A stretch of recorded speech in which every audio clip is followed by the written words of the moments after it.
तो हेलो, आज हम आपको बोर्ड परीक्षा मतलब जो भी यूपी बोर्ड की परीक्षा है उसमें जो आपका क्लास 10th की केवल हम बात कर रहे हैं, बाकी 12th की अलग से वीडियो बना देंगे स्ट्रेटजी की। तो एक ऐसी स्ट्रेटजी बताएंगे ना जो मैंने अप्लाई की थी और मैंने उससे 10th में 87.1% हासिल किए थे। मतलब यही यही चीज़ें जो मैंने स्ट्रेटजी जो पेपर के बीच में गैप होते हैं उनमें कैसे पढ़ा था, ये चीज़ आपको बताएंगे। अगर आप सेम ऐसी चीज़ देख लेंगे ये वीडियो, फिर ऐसी चीज़ आप खुद से अप्लाई कर रहे हैं तो आपको इस वीडियो से क्या आपको कम से कम 20 से 30 नंबर 100% आपको मिलेंगे। कि आप लिख कर लीजिए, इस वीडियो से आपको कम से कम 20 से 30 नंबर क्लियर हो जाएंगे। चाहे क्या वो पढ़ने में अच्छा हो, चाहे वो कम अच्छा हो। जो पढ़ने में अच्छा है या फिर जो कम अच्छा है, दोनों को 90 जो नंबर है 100% बढ़ेगा। दोनों का जो 90 मतलब नंबर है 100% कितना बढ़ेगा, 20 से 30 नंबर 100% इस वीडियो से आपका बढ़ जाएगा।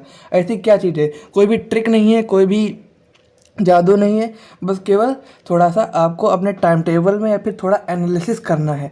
ठीक है, देखिए बहुत कम लोग होते हैं जो केवल मान लीजिए सिलेबस का भी एनालिसिस करते हैं या फिर जो टाइम टेबल का भी एनालिसिस करते हैं, मतलब डेट शीट का। जो आपकी डेट आई है 16 फरवरी से 3 मार्च तक यूपी बोर्ड के 10th की बात की जाए, तो बहुत कम लोग होंगे जो उसको भी एनालिसिस करेंगे। एनालिसिस का मतलब है कि उसको अच्छे से देखेंगे कि उसमें क्या क्या चीज़ें और अच्छे से एक्स्ट्रा हम क्या कर सकते हैं। ठीक है, तो आपको मैं यही चीज़ बताना चाहता हूँ कि जो भी इस टाइम टेबल को अच्छे से एनालिसिस कर चुका है या फिर जो भी इस वीडियो को देख के एनालिसिस करेगा, उसको 100% 20 से 30 नंबर बढ़ेंगे। देखिए, जो पढ़ने में अच्छा है और वो फॉलो या मतलब इस चीज़ को, ये जो स्ट्रेटजी है इसको फॉलो या अप्लाई करता है तो उसके नंबर 100% बढ़ जाएंगे। लेकिन मान लीजिए जो ये स्ट्रेटजी फॉलो अप्लाई नहीं करता है और पढ़ने में वो अच्छा है और ये चीज़ मान लो फॉलो या अप्लाई नहीं करता, तो उसके 90 कम नंबर कम भी होंगे। ठीक है, जो मतलब ये चीज़ अप्लाई करेगा, मान लीजिए सब लोग तो ये वीडियो देखेंगे नहीं, बट कई लोग ऐसे होंगे जो पढ़ने में अच्छे होंगे या फिर जो कम अच्छे होंगे, वो क्या खुद से भी सोचेंगे, खुद से भी एनालिसिस करेंगे कि इतने में इतना इस गैप में ये करना है। तो वो लोग जो ये चीज़ करेंगे उससे उनके भी नंबर बढ़ेंगे। ठीक है, और जो ये वीडियो देख रहे हैं उनके तो बढ़ेंगे ही बढ़ेंगे। और कई लोग तो ऐसे होंगे जो पढ़ने में अच्छे होंगे लेकिन इस चीज़ को नहीं अप्लाई करेंगे या फिर इस चीज़ को नहीं फॉलो करेंगे, और वो एग्ज़ाम में जब बैठेंगे तो वो जो भी याद करेंगे भूल जाएंगे। उससे आपके क्या 90 नंबर कम होंगे, सॉरी, और परसेंटेज भी कम ही होंगी, कुछ भी बढ़ेंगे थोड़ा ना परसेंटेज जब नंबर कम होंगे। तो क्या करना है, देखिए अब मैं अगर पर्सनल अपनी बात करूं कि मैं 87% कैसे लाया, तो मैं ना ही ज़्यादा अच्छा था पढ़ने में, ना ही ज़्यादा ख़राब था, मीडियम लेवल का था। ठीक है, लेकिन यही स्ट्रेटजी फॉलो किया जिससे मेरे अच्छे नंबर्स आए। इतने भी अच्छे नहीं है लेकिन हाँ अच्छे आए हैं, ख़राब नहीं है, वो भी यूपी बोर्ड के हिसाब से अच्छे हैं। तो देखिए पेपर आपका शुरू है 16 तारीख से। ठीक है, तो देखिए आपको 11 से 31 जनवरी तक 11 से 31 जनवरी तक आपको केवल लर्न करना है। कौन सा सब्जेक्ट याद करने हैं, हिंदी भी थोड़ा बहुत याद कर लीजिएगा, इंग्लिश भी, मैथ्स में याद करने का, मैथ्स में डेली आपको करना है।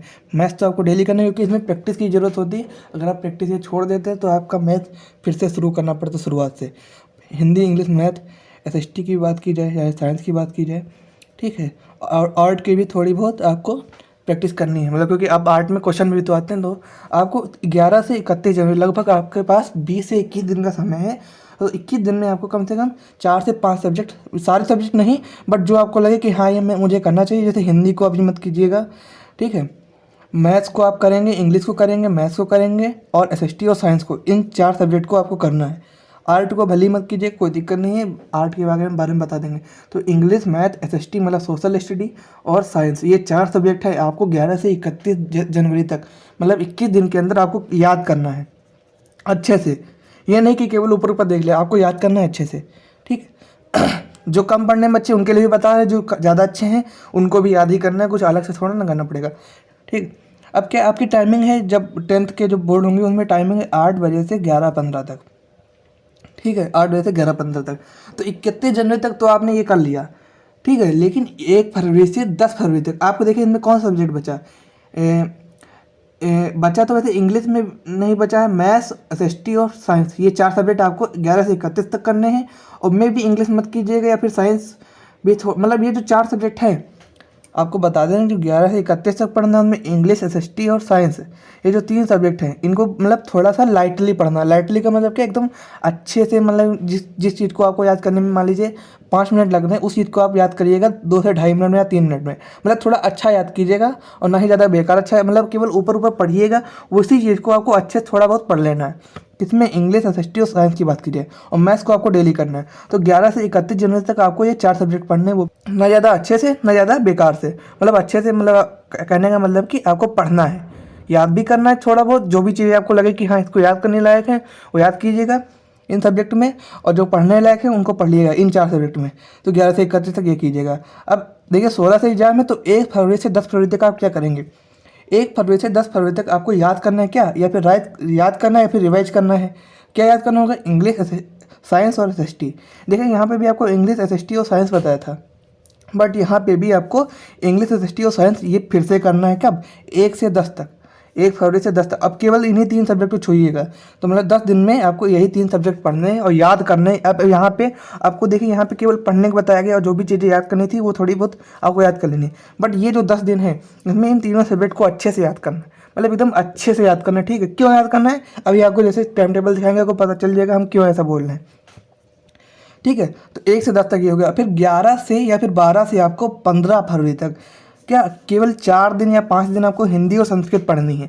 हिंदी में भी तो संस्कृत आती है, तो हिंदी और संस्कृत दोनों आपको पढ़नी है क्या? 11 फरवरी से 15 फरवरी तक आपको हिंदी और संस्कृत केवल पढ़ना है, मतलब याद करना है, रिवाइज करना, सब करना है।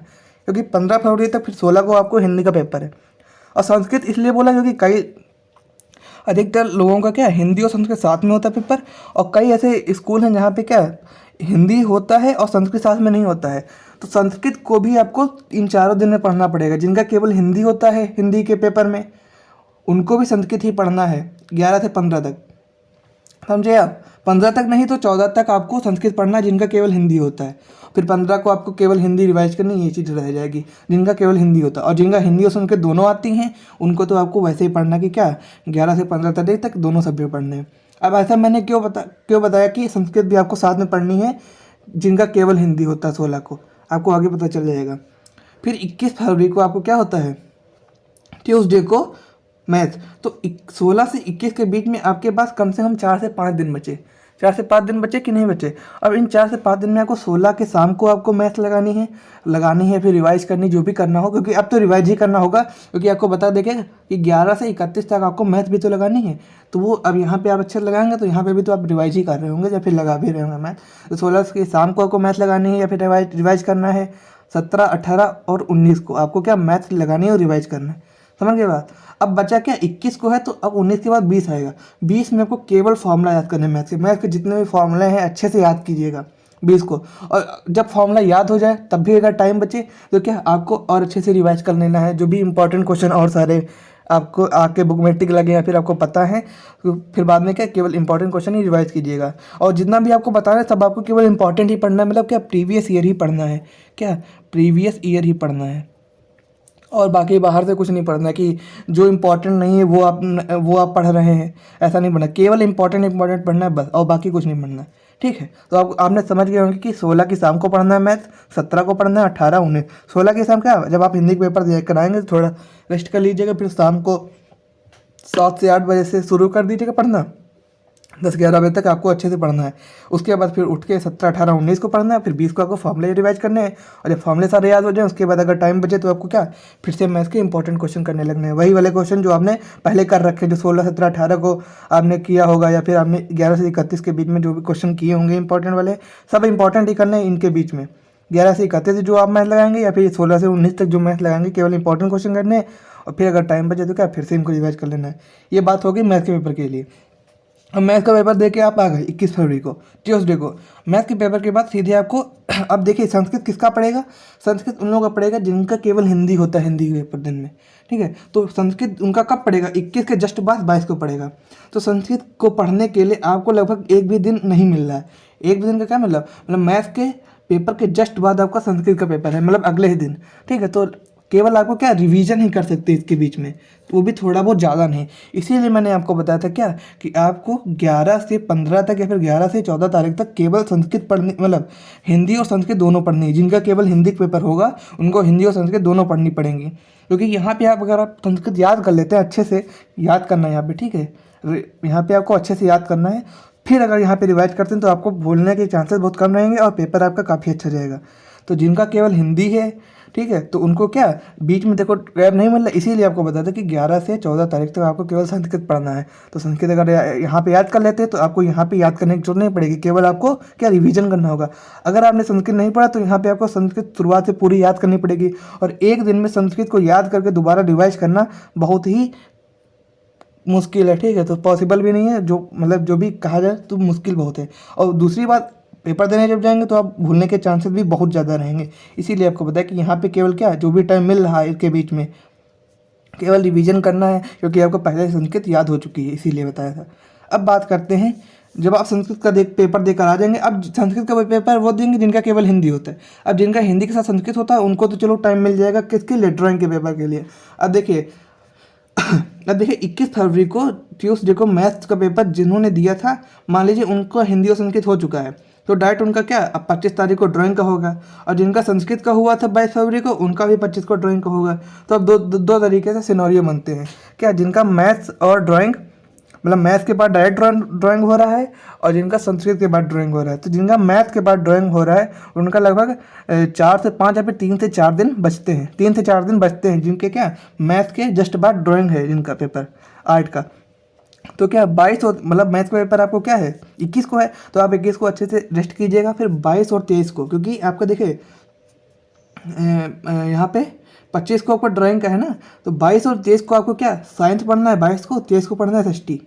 साइंस आपको 22 को पढ़नी है, 23 को ST पढ़ना, बच्चा क्या 24। अब 24 में आपको केवल ड्राइंग करना है। ड्राइंग का मतलब क्या, ड्राइंग में अब तो क्वेश्चन भी आते हैं ना, इसीलिए 24 को आपको क्वेश्चन भी याद करने हैं और ड्राइंग भी जो भी आपको बनानी होंगी, जो भी आपको सीखना होगा वो आप सीख लीजिएगा। कब 24 तारीख को, तो एक दिन के लिए ड्राइंग हो गया, बाकी 22 और 23 तारीख को 22 को साइंस करना है, 23 को आपको ST करनी है। क्यों करना है साइंस और ST आपको बता देना है, उनका तो हो गया। लेकिन जिनका संस्कृत के बाद ड्राइंग होगा ना, उनकी बात करते हैं। तो देखिए कितने दिन मिलेंगे इसमें, 3 दिन मिलेंगे। संस्कृत के बाद जिसका ड्राइंग होगा उसको 3 दिन मिलेंगे, सॉरी 3 दिन नहीं, जिनका संस्कृत के बाद ड्राइंग होगा उसको 22 और 23 मतलब केवल एक दिन मिलेगा, ठीक है, केवल एक दिन मिलेगा जिनका संस्कृत के बाद ड्राइंग होगा। तो उसमें एक दिन में आपको केवल साइंस याद करना है।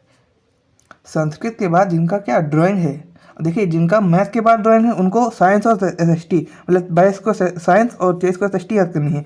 जिनकी संस्कृत के बाद डायरेक्ट ड्राइंग है तो उनको 23 को केवल साइंस याद करना है। ST आपको वैसे भी ST का आपको देखने का टाइम नहीं मिलेगा, केवल आपको क्या साइंस पढ़नी है, ST भी मत पढ़िएगा, ठीक है।